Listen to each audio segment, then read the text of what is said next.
नमस्कार, मैं हूं आपके साथ यश शुक्ला और बात करेंगे फैसला दमदार नड्डा ही सरदार। भाजपा में राष्ट्रीय अध्यक्ष के लिए चुनाव जरूरी नहीं है। पद खाली होने पर पार्लियामेंट्री बोर्ड अध्यक्ष की नियुक्ति कर सकेगा। भाजपा के राष्ट्रीय अधिवेशन में यह प्रस्ताव पास किया गया। इस प्रस्ताव के पास होने के बाद बीजेपी अध्यक्ष जेपी नड्डा का कार्यकाल जून 2024 तक बढ़ा दिया गया है। जेपी नड्डा जून 2019 में पार्टी के कार्यकारी अध्यक्ष बने थे। इसके बाद 20 जनवरी 2020 को पूर्णकालिक अध्यक्ष बनाए गए।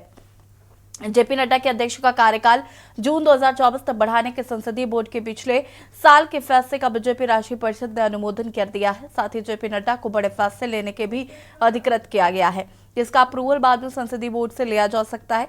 बता दें कि शनिवार और रविवार को दिल्ली में बीजेपी की 2 दिवसीय राष्ट्रीय परिषद की बैठक हुई। इस बैठक का उद्घाटन जेपी नड्डा ने किया था, जबकि समापन पर पीएम नरेंद्र मोदी और केंद्रीय गृह मंत्री अमित शाह ने साल 2024 के लोकसभा चुनाव के लिए कार्यकर्ताओं को जीत का मंत्र दिया।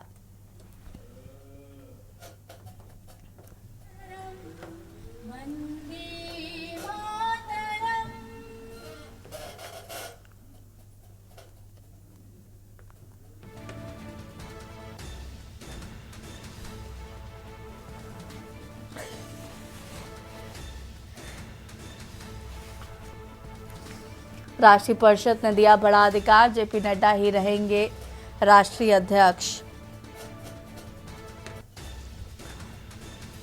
बीजेपी अध्यक्ष के लिए अब चुनाव जरूरी नहीं।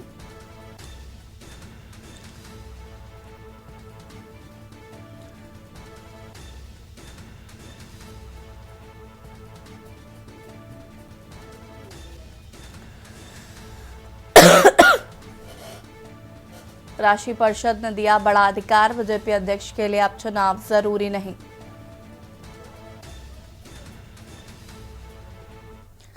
और इसी खबर पर ज्यादा जानकारी के लिए संवाददाता प्रवेश शर्मा हमारे साथ जुड़ चुके हैं। प्रवेश, बीजेपी में अब राष्ट्रीय अध्यक्ष के लिए चुनाव जरूरी नहीं, नड्डा ही रहेंगे अध्यक्ष और उनका कार्यकाल भी बढ़ा दिया गया है। बिल्कुल, देखिए बीजेपी का जो 2 दिवसीय अधिवेशन चल रहा है उसमें कई बातों को मुख्य रूप से रखा गया है, लेकिन उसमें विशेष रूप से बता दूं कि जेपी नड्डा जो राष्ट्रीय अध्यक्ष है उनका कार्यकाल समाप्त होने जा रहा था, लेकिन उनको जून 2024 तक के लिए फिर से जो है बढ़ा दिया है। सबसे पहले यही प्रस्ताव रखकर जो है उसको पारित किया है और सबसे ज्यादा जो मुख्य बात है वो ये है कि लोकसभा चुनाव करीब है, उसको देखते हुए ये कार्यकाल जेपी नड्डा का बढ़ाया गया है। जी, जेपी नड्डा का बीजेपी के लिए, बीजेपी का राष्ट्रीय अध्यक्ष बने रहना कितना फायदेमंद हो सकता है, ये भी समझना जरूरी होगा, क्योंकि जिस तरीके से इससे पहले उनके विधानसभा चुनाव हुए कई राज्यों में और नगर निकाय हुए, तमाम चीजें थी, और जिस तरीके से जेपी नड्डा ने बीजेपी की कमान संभाली हुई है, मुझे लगता है कि कहीं ना कहीं नेतृत्व जो है वो बहुत ज्यादा भरोसा करता है जेपी नड्डा पर। बिल्कुल, भाजपा की 17 प्रदेशों में सरकार है, जिसमें सबसे बड़ी बात है कि जब से अगर देखा जाए ये जेपी नड्डा राष्ट्रीय अध्यक्ष बने हैं, लगातार बीजेपी कहीं तो गणित आता है वो कहीं ना कहीं बड़ा है, और जिसकी वजह से शायद ये जैसे कदम उठाए गए, क्योंकि लोकसभा चुनाव में ज्यादा समय बचा नहीं है। अगर किसी और को नया राष्ट्रीय अध्यक्ष बनाएंगे तो नई जिम्मेदारियां हैं, बड़ी जिम्मेदारियों से निभाना पड़ता है, और जेपी नड्डा वह भी हो चुका है और काफी पुराने अध्यक्ष बन रहे हैं, और इसी वजह से उनका कार्यकाल बढ़ाकर सिर्फ और सिर्फ ये लोकसभा चुनाव को जो है निकालना है, ताकि बीजेपी का जो गणित है वो लगातार उसी प्रकार बढ़ता दिखे। ठीक है, बहुत शुक्रिया आपका जानकारी साझा करने के लिए। राष्ट्रीय परिषद ने दिया बड़ा अधिकार, बीजेपी अध्यक्ष के लिए अब चुनाव जरूरी नहीं, जेपी नड्डा ही बने रहेंगे राष्ट्रीय अध्यक्ष।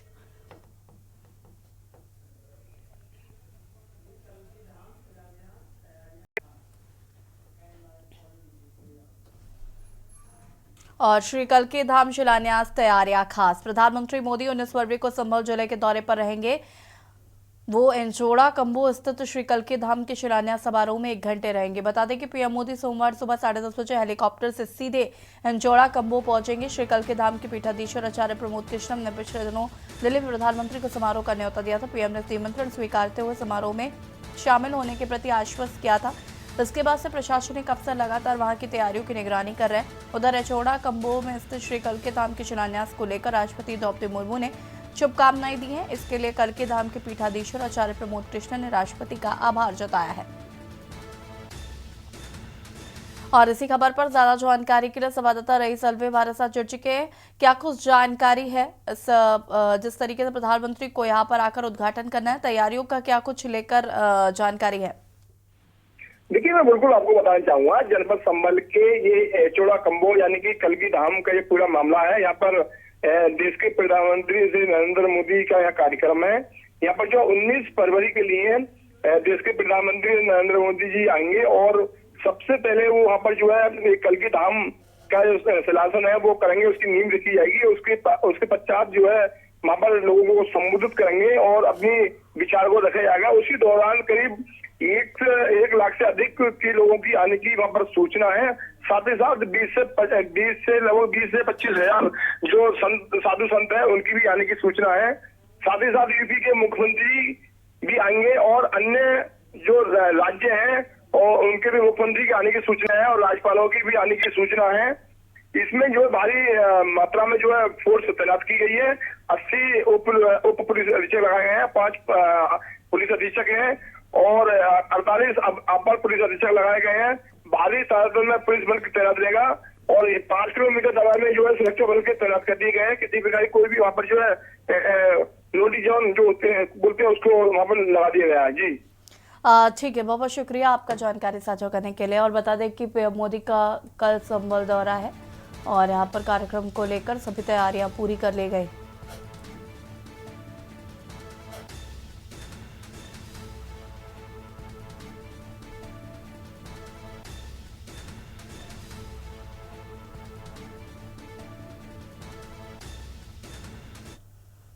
और अब बात करेंगे अब झारखंड में जाति सर्वेक्षण। झारखंड के मुख्यमंत्री चंपई सोरेन ने पड़ोसी राज्य बिहार की तर्ज पर राज्य में जाति आधारित सर्वेक्षण को हरी झंडी दे दी है।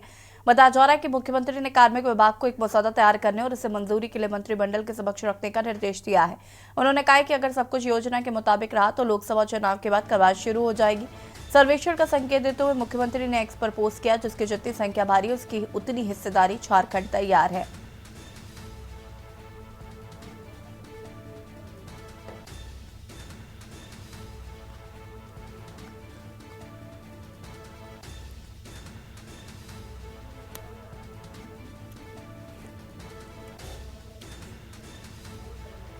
बिहार की तर्ज पर राज्य में होगा जाति आधारित सर्वेक्षण, मुख्यमंत्री चंपई सोरेन ने की घोषणा। चंपई सोरेन का बड़ा फैसला। झारखंड में भी जाति आधारित सर्वेक्षण को हरी झंडी।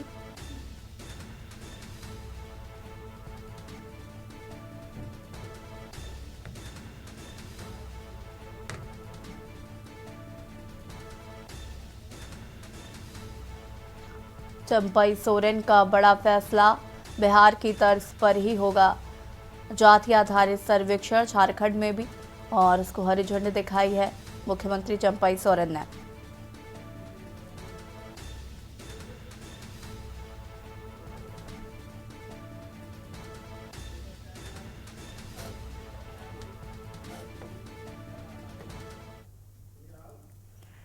और अब बात करेंगे ट्रेन से टकराई जेसीबी, चला हादसा। चंदौली में बड़ा रेल हादसा टल गया। लोकमान्य तिलक ट्रेन हादसे का शिकार होने से बाल बाल बच गए। बता दें कि लोकमान्य तिलक ट्रेन व्यासनगर के सभी जेसीबी से टकरा गई, जिससे यात्रियों में हड़कंप मच गया। मानव रहित क्रॉसिंग पार करने के दौरान ये हादसा हुआ। हादसे में जेसीबी चालक के गंभीर रूप से घायल होने की जानकारी मिली है। मौके पर रेल ट्रैक को दुरुस्त कर आवागमन को दुरुस्त करने जाने के प्रयास किए जा रहे हैं।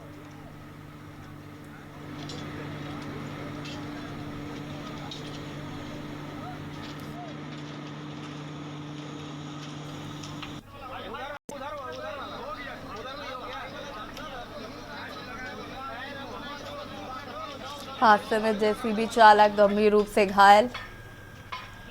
चंदौली से खबर, जहां पर बड़ा रेल हादसा टला। हादसे का शिकार होने से बची लोकमान्य तिलक ट्रेन।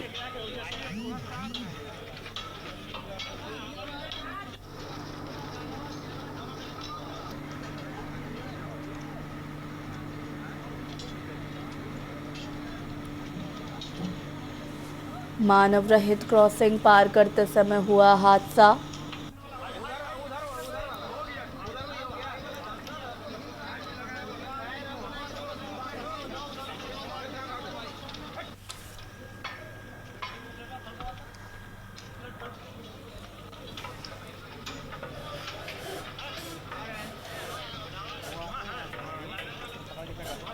हादसे का शिकार होने से बची लोकमान्य तिलक ट्रेन।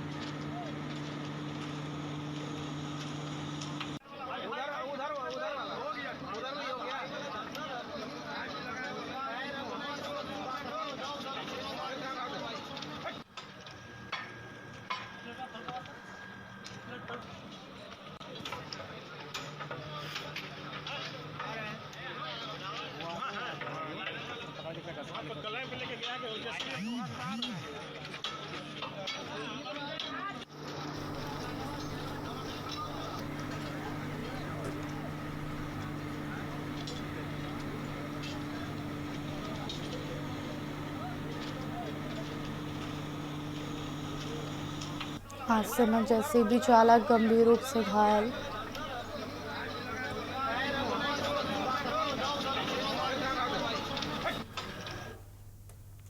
और यहाँ रुकेंगे छोटे से ब्रेक के लिए और उसके बाद बात करेंगे आयुष्मान प्रोत्साहन राशि में हुआ घपला। ब्रेक के बाद एक बार फिर से आप सभी का स्वागत है और बात करेंगे आयुष्मान प्रोत्साहन राशि में घपला। सरगुजा जिले में आयुष्मान भारत योजना में गड़बड़ी कर प्रोत्साहन राशि गबन करने का मामला सामने आया है। मामले में शिकायत के बाद 7 सदस्यीय टीम जांच के लिए गठित की गई। दरअसल सामुदायिक स्वास्थ्य केंद्र धौलपुर के पूर्व पदस्थ 2 चिकित्सा अधिकारियों ने लिखित रूप से शिकायत की कि सामुदायिक स्वास्थ्य केंद्र धौलपुर के पूर्व बीएमओ इमरान खान के द्वारा आयुष्मान भारत योजना के अंतर्गत मिलने वाले प्रोत्साहन राशि को गलत तरीके से उनके हिस्से के बस अपने खाते पर लेकर गबन किया गया है। बताया गया है कि डॉक्टर इमरान पूर्व चिकित्सा अधिकारी थे। उनके समय की प्रोत्साहन राशि प्राप्त होनी थी जो कि डॉक्टर इमरान के द्वारा अपने निजी स्वार्थ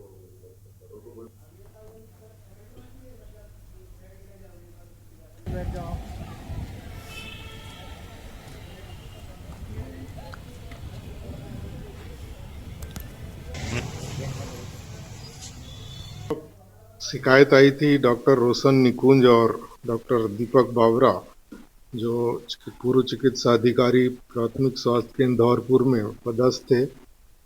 उनकी एक शिकायत मिली है जो आयुष्मान से संबंधित बातें हैं कि बीएमओ के द्वारा कुछ अनियमितता की गई है और आरएसबीवाई का जो पैसा मिलना चाहिए था वो नहीं मिला है। इसी की शिकायत हमारे विधायक महोदय के द्वारा भी की गई है। पे धौलपुर सीएचसी धौलपुर में पोस्टिंग हुआ था बॉन्ड के तहत।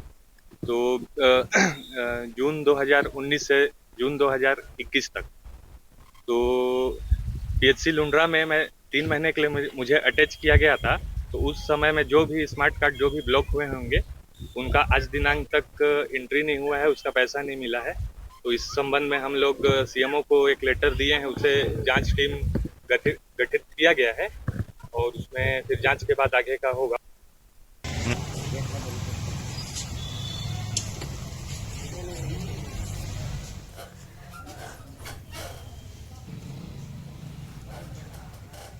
और इसी खबर पर ज्यादा जानकारी के लिए विकास गुप्ता हमारे साथ जुड़ चुके हैं। विकास, क्या कुछ जानकारी इस पूरे मामले को लेकर? सबसे पहले तो जी मैं बता दूं, ये मामले लुंड्रा क्षेत्र की है। सरगुजा जिले के लुंड्रा में जो बीएमओ ऑफिस है वहां डॉक्टर इमरान उनके द्वारा गड़बड़ी का मामला सामने आया था, जिसकी शिकायत 2 डॉक्टरों ने की थी। एक डॉक्टर हो गए रोशन निकुंज और दूसरे डॉक्टर दीपक बावरा।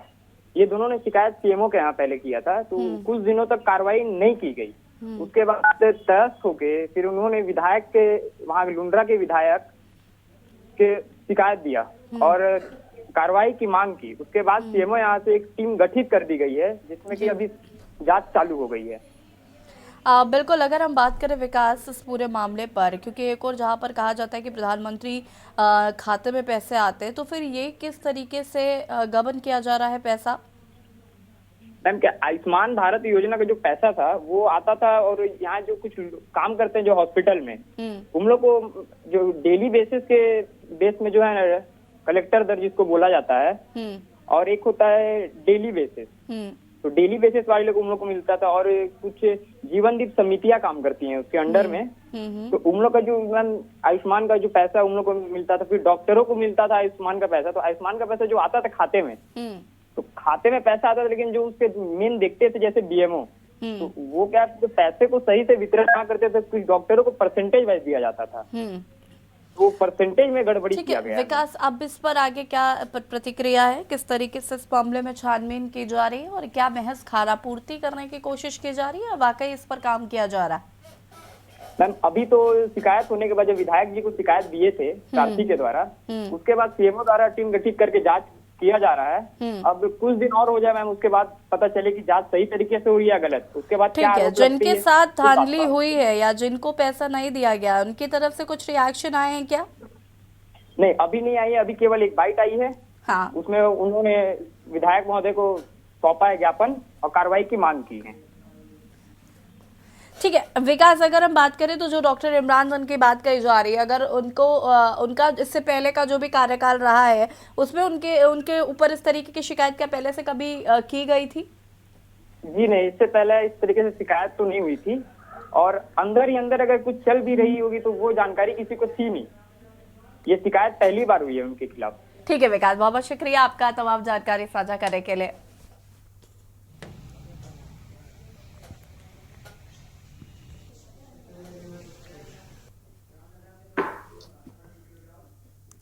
और अब बात करेंगे रामलला के द्वार खुशियां पार। अयोध्या में रामलला की प्राण प्रतिष्ठा के बाद से यहां लगातार भक्तों का आना जाना जारी है। राम मंदिर में भक्तों की भीड़ उमड़ रही है। दिल्ली से भी लगातार श्रद्धालु रामनगरी पहुंच रहे हैं। बता दें कि हर हफ्ते लगभग 50 तीर्थ यात्रियों को रामलला के दर्शन के लिए ले जाया जा रहा है। देखिए रिपोर्ट।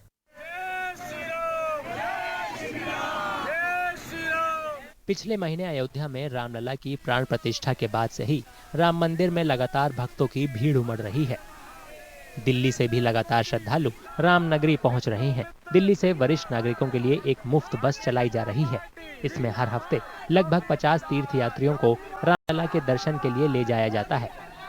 हम लोग दिल्ली से आए हैं। दिल्ली प्रदेश भारतीय जनता पार्टी के उपाध्यक्ष श्री विष्णु मित्तल जी ने ये यात्रा हमें उपलब्ध कराई है। वो हर हफ्ते एक बस निःशुल्क भेजते हैं यहाँ पर। यह आज उनकी तीसरी यात्रा है। हमें बहुत अच्छा लग रहा है, बहुत ही आनंद की अनुभूति हो रही है। बस से अयोध्या पहुंचे राम भक्त रामनगरी में कदम रखते ही राम भक्ति में डूब गए। दिल्ली से आए हैं, बहुत अच्छा यात्रा लगा और रामलला जी के दर्शन करने के लिए आए हैं। अच्छा लग रहा है, बहुत अच्छा लगा। सबसे पहले आए हैं तो हमें बहुत खुशी हो रही है। मोदी जी ने बहुत अच्छी सुविधा भी करी है और बहुत अच्छा काम करा है, तो इसलिए बहुत ज़्यादा खुशी है मन में आने की यात्रा की। और दिल्ली से आए हैं हम लोग। यात्रा बहुत बढ़िया रही। हम पहली बार आ रहे हैं। इतनी जल्दी हमारे वहाँ के विष्णु जी ने हमें ये बस के द्वारा भेजा है और हमें तो बहुत अच्छा लग रहा है। तो ये मोदी जी के कर्मों द्वारा जो ये 500 वर्ष का राम जी का जो वनवास खत्म हुआ है, इसी खुशी में हम सभी यहाँ योद्धा आए हैं और खुशी का कोई ठिकाना नहीं है। मंदिर में भक्तों की भीड़ को देखते हुए मंदिर सुबह 6 बजे से रात 10 बजे तक खुला रहता है। दोपहर में हर दिन केवल 1 घंटे के लिए मंदिर के कपाट बंद होते हैं। और खास पेशकश पे फिलहाल इतना ही। देखते रहिए के न्यूज़ इंडिया। नमस्कार।